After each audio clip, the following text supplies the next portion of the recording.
Hi, I'm Joel Jones. I own Jonesy's Inc., a company that specializes in auto restoration and customization. The next thing that we're going to be doing is determining the mechanical condition of this vehicle. I'm going to open the hood, and while I'm opening the hood, I'm going to also kind of figure out how well the hood hinges are working just because we're here. You want to start at the front and work your way back. So we're going to start at the radiator. The radiator right now has absolutely no water in it and is extremely dirty. The cap is old. It's missing its rubber right there. So this is definitely going to need to be replaced. I notice it doesn't have any battery. There's no fan.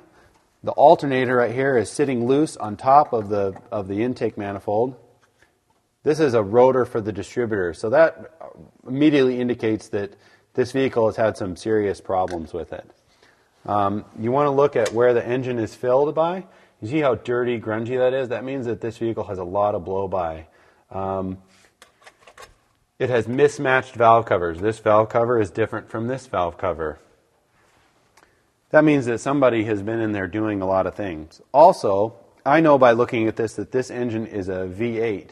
This vehicle originally came with a V6, so somebody has replaced it, and we need to try to determine what V8 it is. That V8 might have some value to it. And the way you would do that is you'd be coming over here and you'd wipe off this tag, and there's a VIN tag right there that shows you all of the numbers for this engine. It's right down here.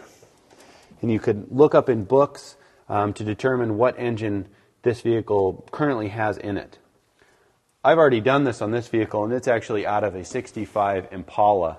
It's a 283 cubic inch engine. So when you're coming up on one of these projects, you have no idea what it's going to actually have in it for an engine.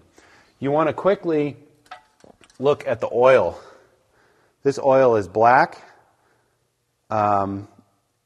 It feels pretty good. There's no real heavy contaminants. It's obviously that there's no water contamination in there, and it was full. That's a good sign. While you're under the engine compartment, if it's an automatic transmission, you're definitely going to want to look at the automatic transmission fluid. And then you also want to quickly pop off the brake master cylinder to try to...